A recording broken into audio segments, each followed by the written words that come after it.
Hello, hello. It's Elizabeth Busby here with the Theology of the Body Institute. Today I interview Marilis. Her Instagram handle is xnononTheRun. And I interview her about her complete, beautiful freedom in being single. What she has cultivated in her life and in her heart is what I want for all of you. And her cute little dog makes an appearance. So please join me. I'm so excited.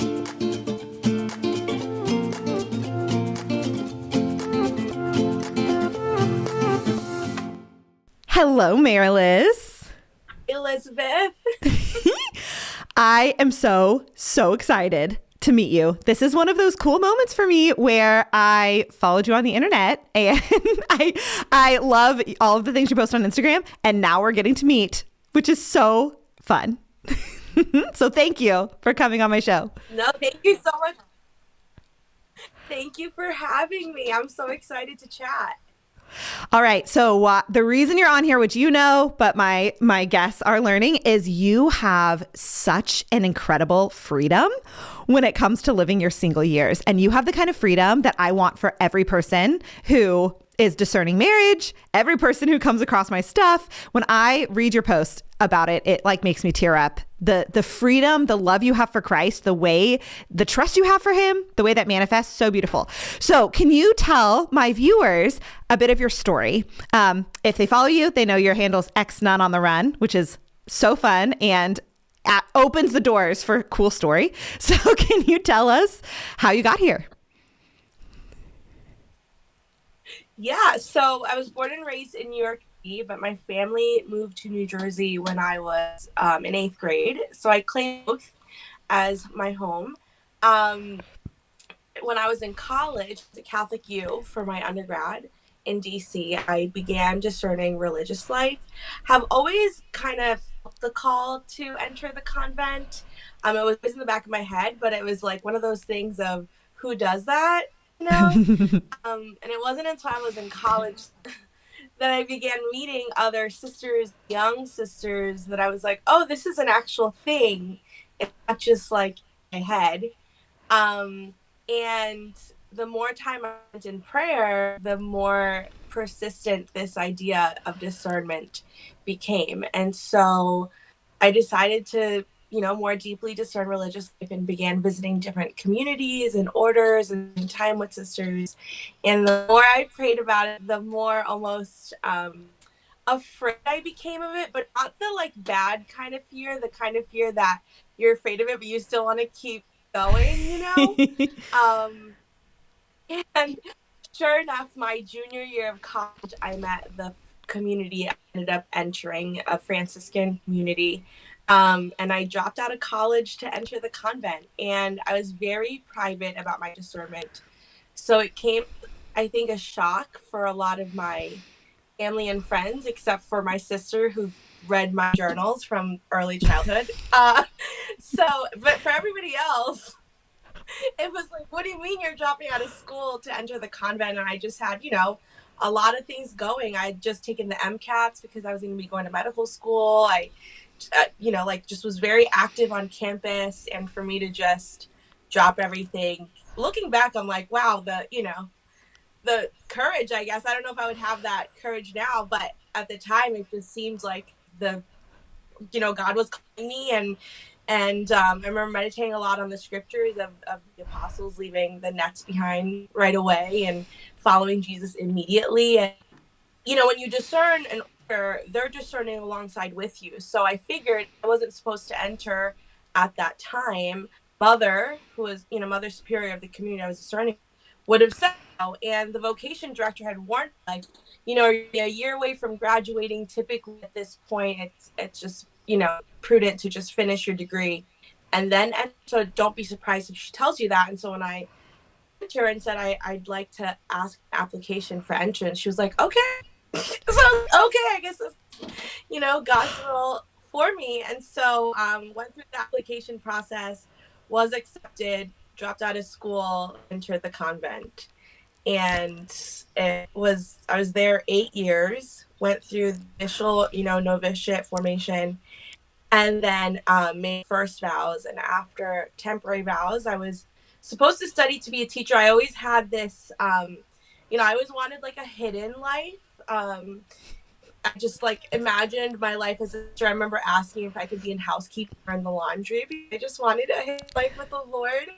And it was like, it's not going to happen. I can either be a nurse or be a teacher. And I'm like, well, it's definitely not nursing because I can't handle bodily anything, you know? But she was like, okay, so we can send you back to school to get your education degree. And 2 weeks after I made vows into that mother's hands who had sent me back to school, we got a new mother superior, and I was home for Thanksgiving break.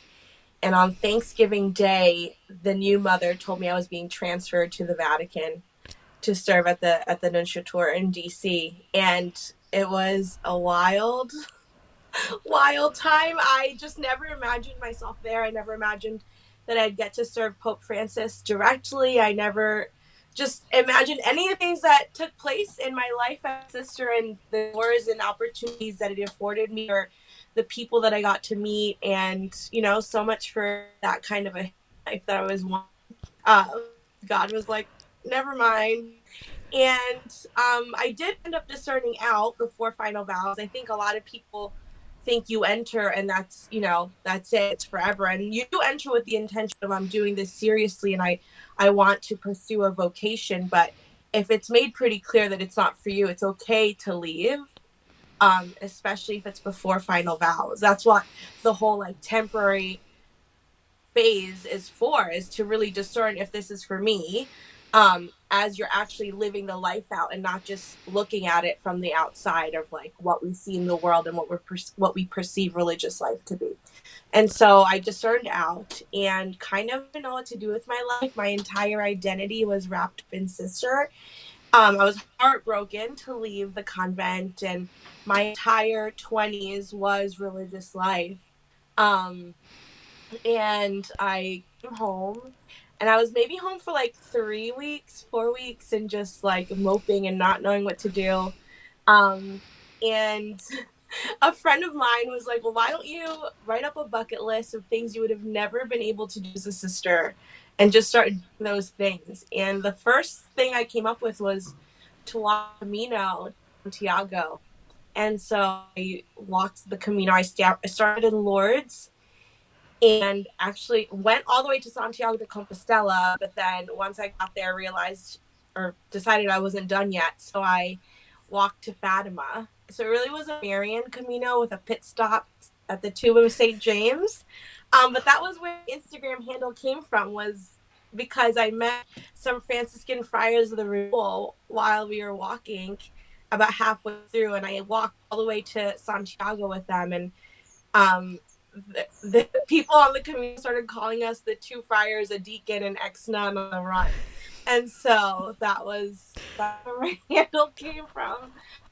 The community really kind of recentered me in living a very kind of purposeful life, but also living life fearlessly and just really wanting to cultivate a beautiful life for myself now, and really, you know, placing myself at the hands of God to lead me where he felt that he wants to. So after Camino, I traveled for a little bit, and then I moved back to Washington, D.C. to finish I had started pursuing further degrees. And then COVID hit, you know? And I was actually in Italy when COVID hit, and I just like didn't want to comply with a lot of what was happening. So I quit my job, dropped out of my program, and then I somehow landed my current job as diplomatic and legislative liaison for the Vulnerable People Project. And it's literally everything I could have dreamed of and then some. Like, I didn't know something like this existed, where I'd be, you know, one day rescuing refugees from Afghanistan, another day in Ukraine, bringing medical supplies, opening shelters, or like we just launched projects in Africa to help protect priests and parishes there that are facing persecution, or like doing work raising awareness about what's happening in China. I mean, it's literally like everything I could have dreamed of doing was handed to me on a platter, and it all came from this sense, I think, really from the Camino of like, I want to live my life in, in truth and goodness and beauty, and how do I pursue that in the world? So that's it in a nutshell. But I love your story. I think your story is such an incredible example of what it means to abandon yourself to divine providence, and that the Lord, when you do that, when you trust him, we were made to live life abundantly, right? That's in John chapter 10 somewhere. I can't remember the verse, but I came so they can have life and have it abundantly. And that looks different for everybody. Yeah. And I think that if you had started, or I wonder if you had started with those aspirations of grandeur, like I'm going to be a nun so I can serve Pope Francis, and then when I leave, I'm going to go and do all of this really important social justice work, and I'm going to be with famous people all the time, and I'm going to be traveling all over the world, and blah, blah, blah. I imagine your story would have turned out differently, but you wanted to serve Jesus, and you wanted to be little, and you wanted to give yourself to him, and you wanted to hide yourself in his sacred heart. I'm kind of putting those words in your mouth, but you wanted to, effectively, you wanted to hide yourself with the Lord, and he was like, thanks. But here's what I have for you. And it ended up being the desire of your heart. And it is so cool. I think so many people are so afraid to trust because, have you ever prayed the litany of trust where that line that sticks out to me is, from the fear that trusting you will leave me more destitute. Deliver me, Jesus. And I feel like you have been liberated from that fear, or at least you're acting like you have. Even if you haven't, you open it to him in littleness, and he allows you to trust him so radically. And then you're the opposite of desolate. He just has blessed you so much because of your yes, which everybody can be blessed that way if they're willing to give that courageous yes. Absolutely. And there are definitely times where I'm still get caught up in anxiety or fear of what is happening. I'm overwhelmed. I don't like this. Even with my work now, getting to be with heads of state or important people all the time, and getting to travel and stay at all these incredible places, I'm like, give me a vow of poverty over this any day. Any day. But it's just, and the more I avoid it, the more God is like, nope, I have other things for you. And it's really just I very much just firmly believe in his deep, deep love for me. That's one. And then two, I just know he will never, ever abandon me to fend for myself. And I think in that, just having those core pillars be everything, everything I do and think and feel and whatever flows from that. So it really does help me abandon to whatever he leads me. But it's funny that you mentioned the Sacred Heart, because that very much is my spirituality, quote unquote, the child Jesus. I meditate a lot on the Christ child. I meditate a lot on Annunciation and the Nativity, and especially that image of Jesus, child Jesus holding Sacred Heart out, is so much just an image that I carry with me constantly. And so very much know that I don't know what I'm doing. I don't I'm not, an expert or I'm not in control. And so just trusting that he's going to lead me, or I need to be led, that he's going to give me the words that need to be said. And I mean, very much, I guess Mother Teresa said it too. And she was like, I'm just a pencil in the hand of God. I'm no Mother Teresa, but I'm definitely a stubby pencil in the hand of God. Kiddos like stubby pencils the best. When they're too long, it irritates them. So they want short ones that fit in their tiny little hands. So little child Jesus wants a short stubby pencil in you so that he can hold it in his chubby little hand. I hope so, because that's what I am. All right. I want to talk about this incredible posture towards your single life right now. So you discerned religious life, obviously, and discerned that wasn't for you, and you're not married. And I see on your Instagram handle, this is so fun. People who are watching this who aren't on Instagram are going to be like, Elizabeth's a creep. She just follows this woman all around and knows all the stuff about her from the internet. But no, it's real. It's okay. People put their stuff on the internet so other people know them. So I've seen on your Instagram how you go on dates. You're very willing to say yes when a date opportunity comes along. But you have this incredible posture towards it, which is, I don't have to do this if I don't want to do it. I don't need to go on the date because another one might not come along. I don't need to just, sit here in misery as a single person. Like, I can go live in freedom. And in my whole ministry is called Discerning Marriage. And one of the things that I really care about is helping people to develop a healthy posture towards discerning marriage.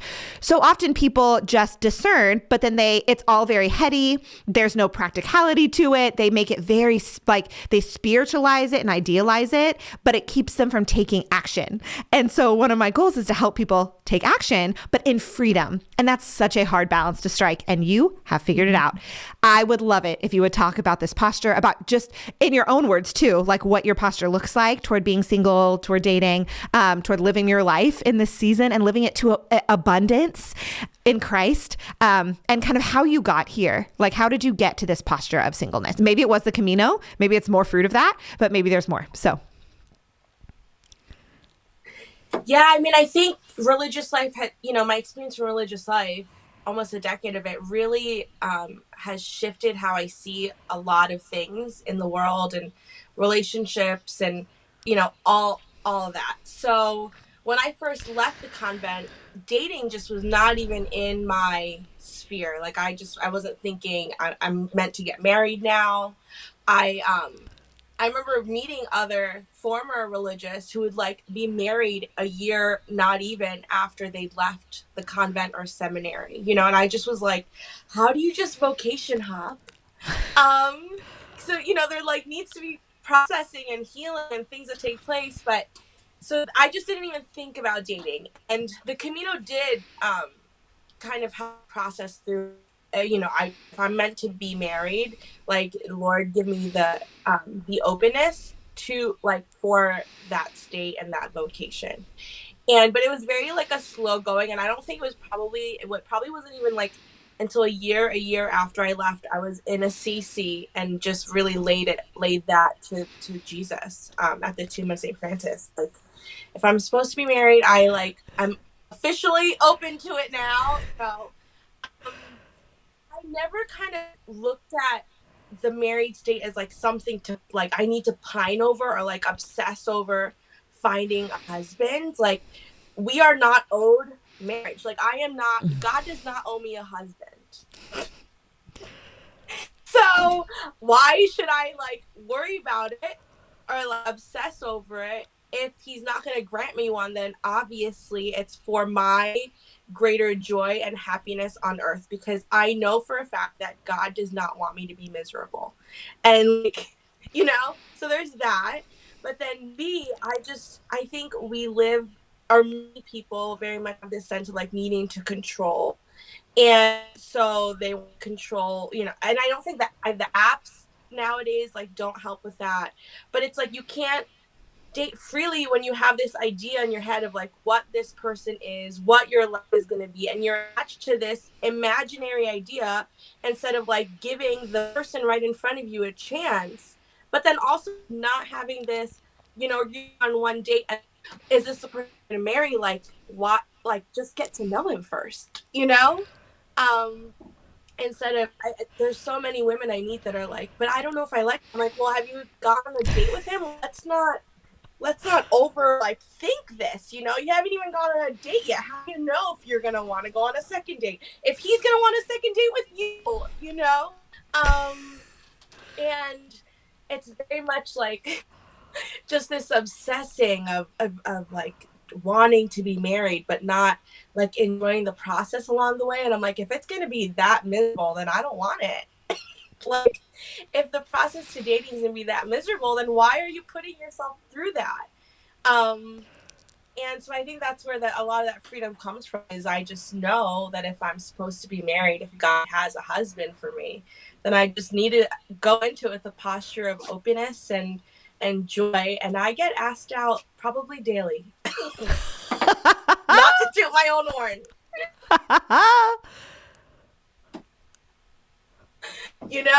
There's not, I'm very oblivious to, I'm oh wait, you want to date me? What? Yeah, I just don't think we need to take it that seriously. And obviously you want to be open to marriage, and that, you're not just dating for the sake of dating, but to take it so seriously right from the get-go kind of takes away from, even getting to know the other person. And the fun of it, like, it's fun to like get dressed up and have butterflies in your stomach and have someone that makes you feel like special in that way. But when you're like, is the one, then you miss out on all that.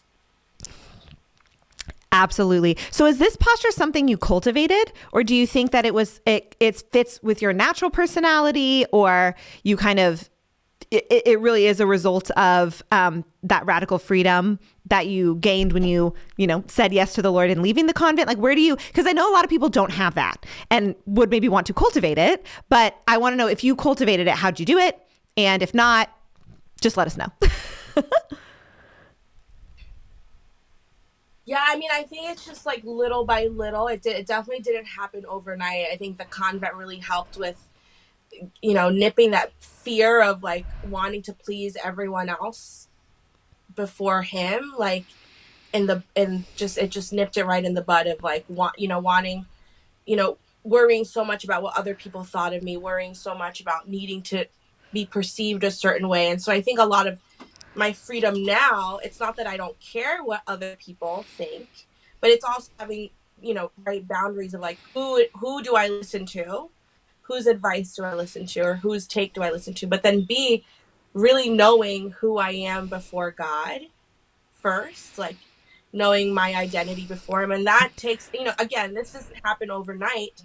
It's cultivated over like hours and hours and years now of prayer and just being before him in my daily holy hour, for example. But then also just like really maintaining that close relationship with him in just every day and all the things that I do. And I'm sure the convent really helped to cultivate that intimacy with Jesus, but I don't think you need to enter the convent to have a prayer life and have a beautiful prayer life or learn how to pray. It's really just you go to a chapel and you sit in front of him.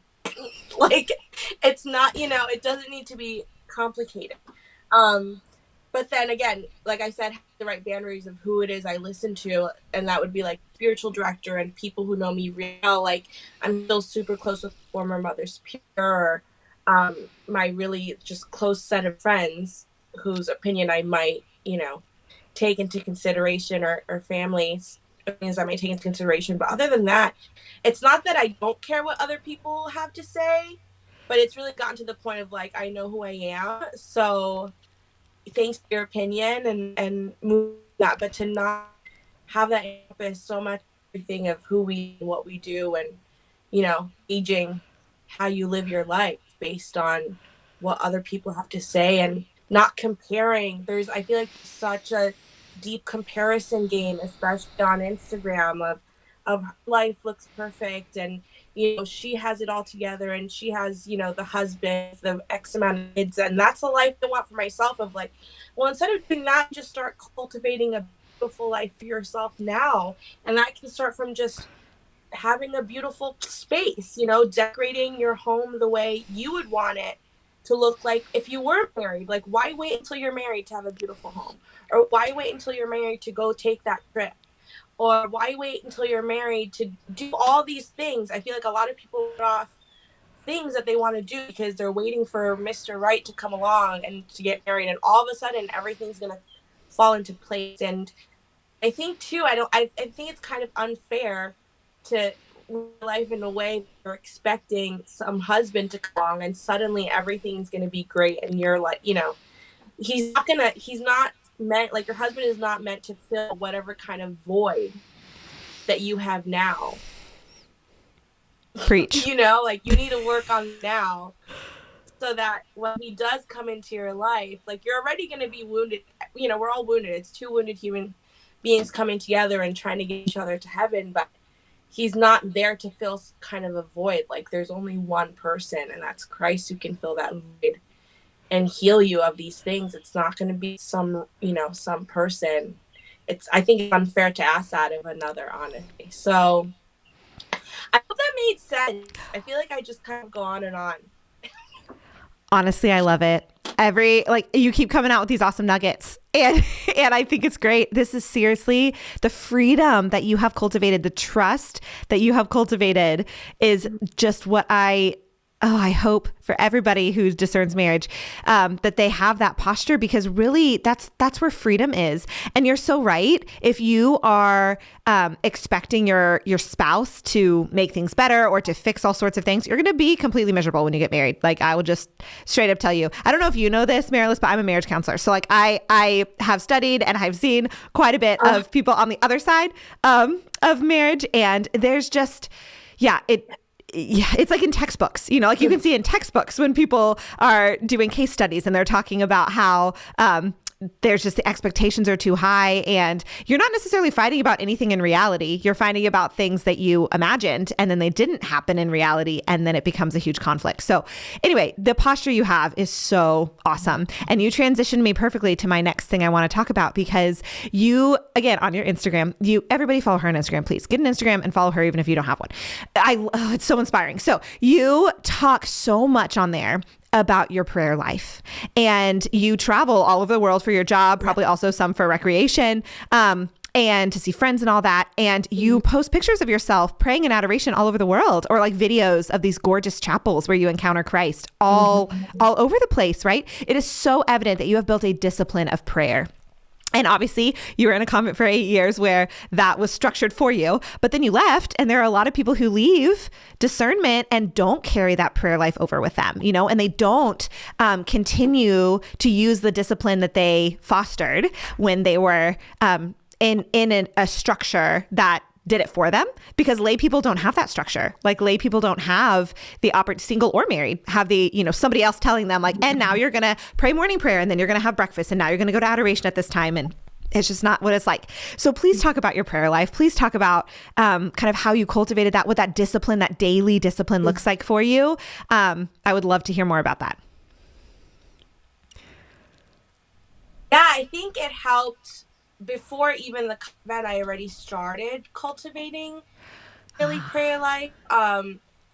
Just my spiritual director in college just really, helped me to kind of figure what's worked for me as a college student. And obviously now my prayer life does not look like how it did in the convent, where I'm praying, 6-7 times a day. But pretty much I get up, and I'm a morning person. So I think it's figure out when you pray best. Since I'm a morning person, praying in the morning helps, but then really having the discipline of, I'm going to get up at this time to pray my holy hour at this time, and to mass at this time. And because I travel so much, I really have to think about it prior to, before I get there. So every Sunday evening, I'll just go to the calendar and like look of where I can find mass, and then when I can pray, if I can pray my holy hour at a church. Because I go to some places where Christianity is like not really a thing, and so I'll just pull up like a YouTube live of an adoration chapel, make my holy hour that way. But so it's really, pretty simple. I go to daily mass if I can, and then I always make a daily holy hour, no matter where I am, and I pray the rosary daily, and then take at least 15 minutes a day of just scripture reading.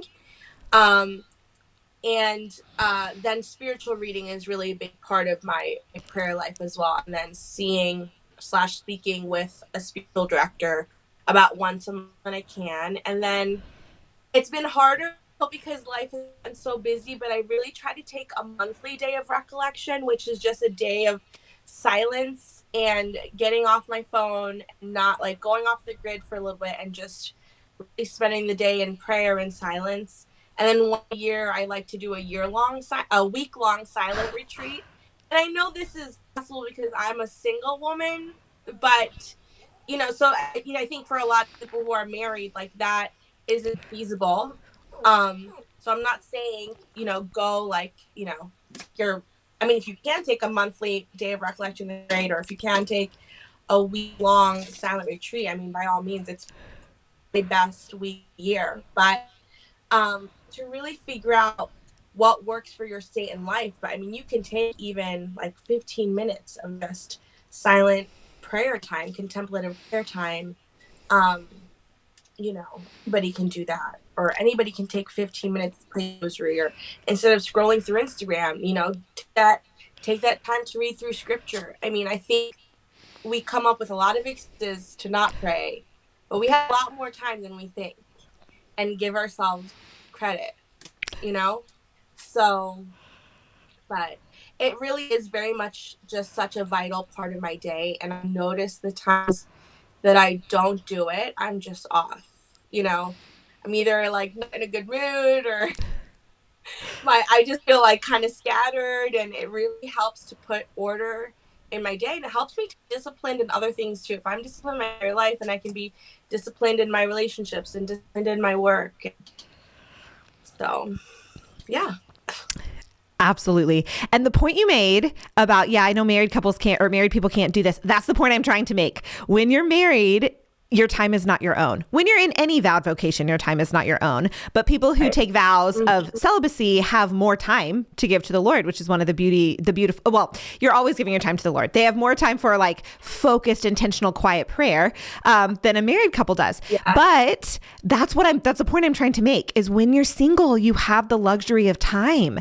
And you're right. So many people fill that with who knows what, like who knows what fills that time. But you have time, like in a way that you don't when you're married. Of course, you can find 15-minute snatches here and there. You can cultivate your day as a married person to pray, and you must pray, but you don't always have the luxury of a daily holy hour and daily mass. Most married people don't, especially if you have kids. That's just not what God asks of you in that season. Yeah. But my audience who are discerning marriage, I want them to capitalize on the freedom of being single and use that to be in relationship with Christ. And you do a beautiful job of that. Okay. So next thing, Romeo knew it was his turn. You're welcome. So you have just looked at me. I know. I heard him. He was like, it's my turn. So your dog is so cute. And I love dogs. And when I was praying about what to talk about, there he is. He's in a sweater. When I was praying about my questions, Romeo kept coming up. I don't have a specific question, but I just felt like God wanted Romeo in the interview. Can you talk about whatever comes on your heart, the Holy Spirit inspires about you, or about Romeo, to talk about with my audience, because he's so cute and I think he's darling. So anyway, what do you want to tell my people about Romeo and his place in your single life and your joy? Yeah. Romeo is my 5 pounds of just pure joy. He brings me so much happiness. I travel a lot, and I spend a lot of time by myself when I'm traveling. So I remember thinking, I don't know if it'd be prudent to get a dog now, but he was a birthday surprise for my mom. And I'm so grateful because he's the best travel buddy. He's so good to travel with. But I remember I was wanting about getting a dog. People would be like, well, people are going to think you're that woman with the dog who's like replaced a husband and children with an animal. Like, if you think that, then that's like a very shallow way of looking at a person, just judging because they have an animal, and like if a man would lose interest in because I have a dog, then bye. Like, you think I would pick you over my dog? Hard pass. So yeah, he just brings me a lot of joy. And I wanted to add this from what I said earlier, like living in a state of freedom doesn't mean that all of a sudden I'm just like head in the clouds, not, like never experiencing any fears or like even loneliness. Like, we all experience loneliness at all the time. Like, whether you're married or single, loneliness is gonna happen. And so there are still times where I'm like, oh, that'd be really nice to do this with someone.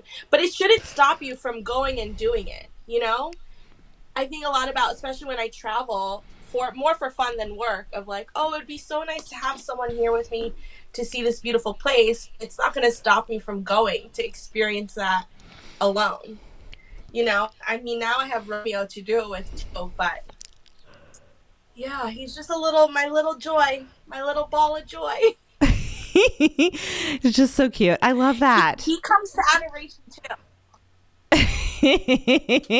So cute. Okay, so the last thing that I always ask my people who come on my show is for a practical tip for my audience. Again, I feel very strongly that people use the word discerning or the idea or phrase discerning to abstract, not always on purpose, but there is this abstraction that comes with the process. And I want to bust that open and do practical things to take steps toward God's will for you.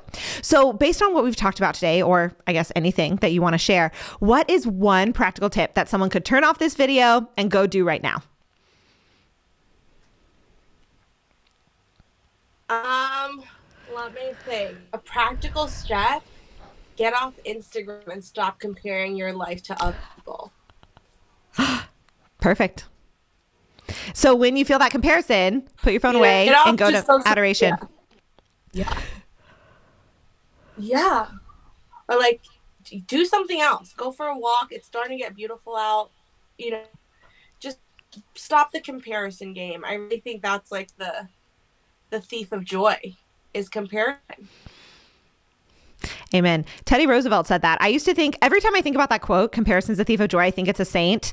And every time when I remember it's Theodore Roosevelt, I'm like, oh, well, you had some good wisdom there, President of the United States. Really?